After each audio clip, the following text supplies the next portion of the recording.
Hi, do you care? Do you remember? I asked you a question yesterday, do you care? And the answer was yes. Yes.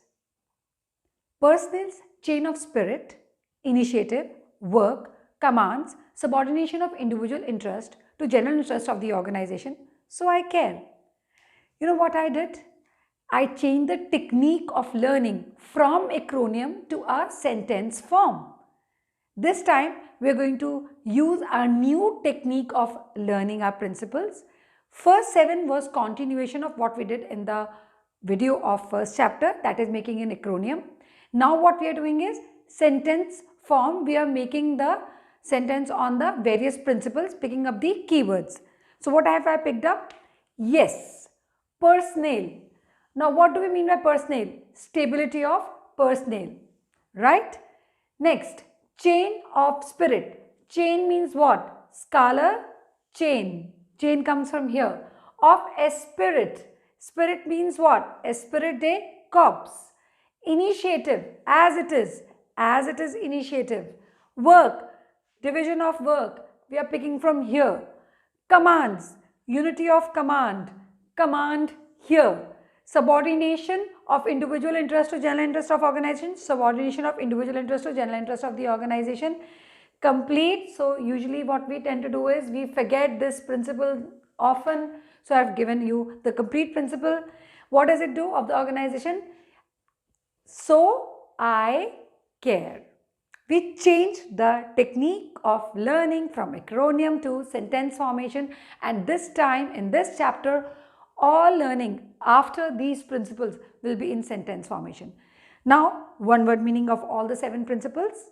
So first is yes, personnel. Personnel, stability of personnel. Stability of personnel means to minimize employee turnover. One sentence or one word meaning. Scalar chain, formal line of authority. Formal line of authority, superior subordinate. Esprit de corps, team spirit. We contributes more than an I. Initiative, taking first step, baby step. Who is the first one to do something? Okay.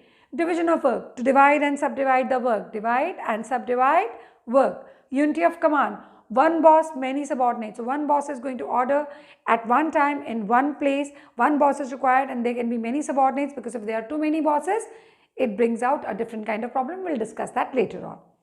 Subordination of individual interest to general interest of organization.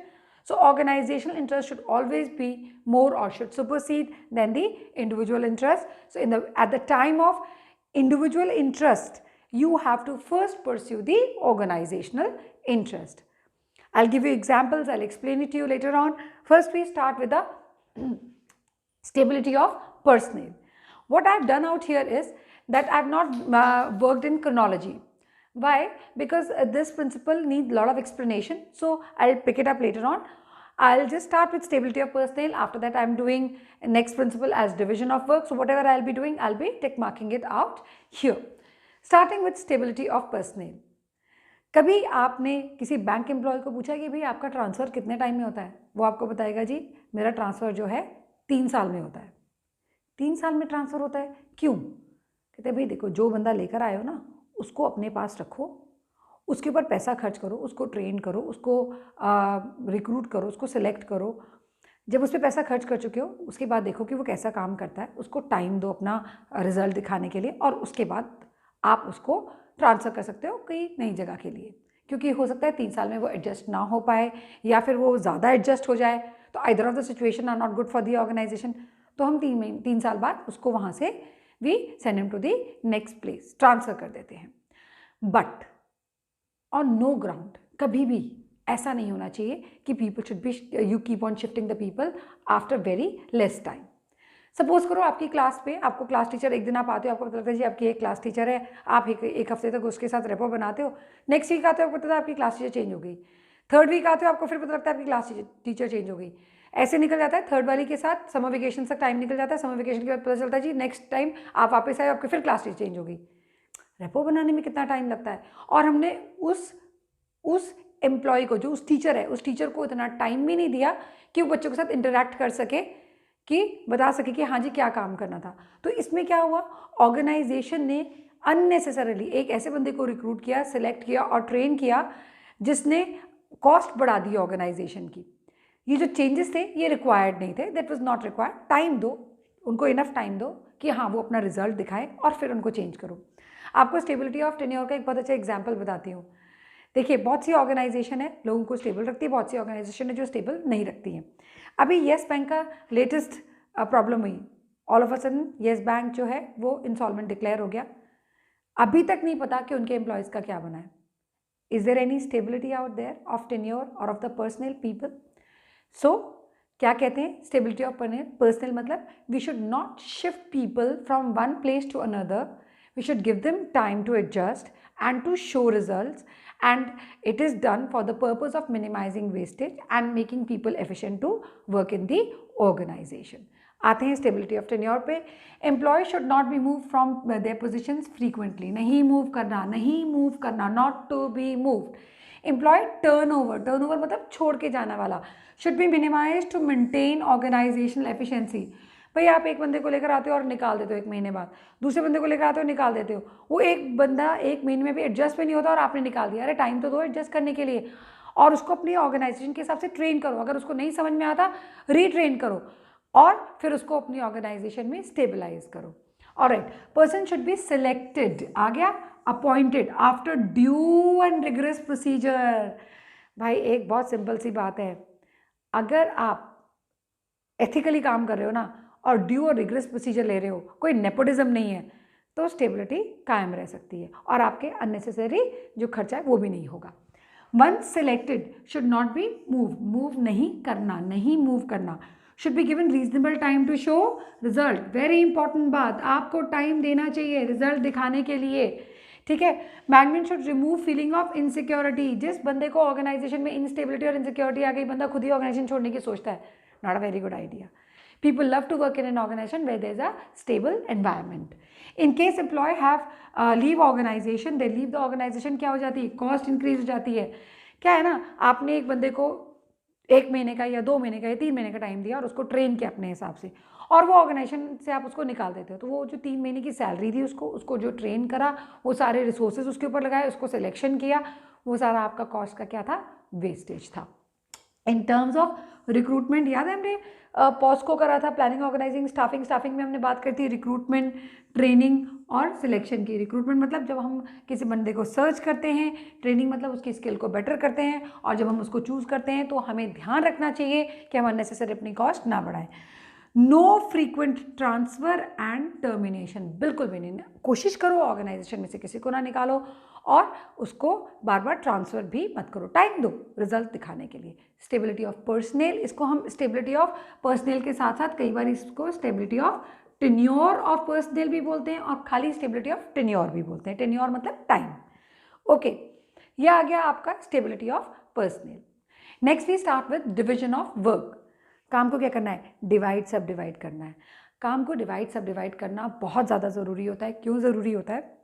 आपकी capacity, आपका calibre, आपकी educational qualification, हम उसके हिसाब से आपको काम देते हैं।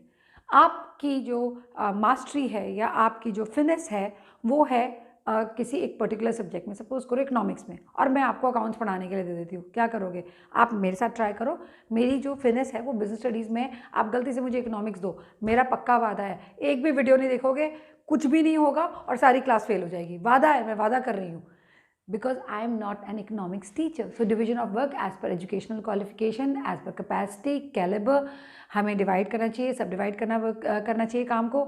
लोग क्या करते हैं, जब काम डिवाइड सब डिवाइड होता है ना, तो लोग रेपिटेटिवली उसको परफॉर्म करते हैं। रेपिटेटिवली परफॉर्म करते हैं तो उनकी क्या बढ़ जाती है, उनकी स्पेशलाइजेशन बढ़ जाती है। जब स्पेशलाइजेशन बढ़ती है तो उनकी स्पीड, एक्यूरेसी, उनकी एफिशिएंसी, प्रोडक्टिविटी, सारा कुछ बढ़ जाता है। अब डिविजन ऑफ लेबर का एक बहुत बड़ा पंगा है। डिवीजन ऑफ लेबर का क्या पंगा है मैं आपको बताती हूँ। डिवीजन ऑफ लेबर से लोग जब बार बार वही काम करते हैं ना, या तो वो एक्सपर्ट बन जाते हैं और उनको स्पेशलाइजेशन आ जाती है, या वो वही काम करते करते बोर हो जाते हैं। तो ये बहुत ज़्यादा जो है इम्पॉर्टेंट चीज़ है जब हम डिवीजन ऑफ वर्क के बारे में बात करते हैं।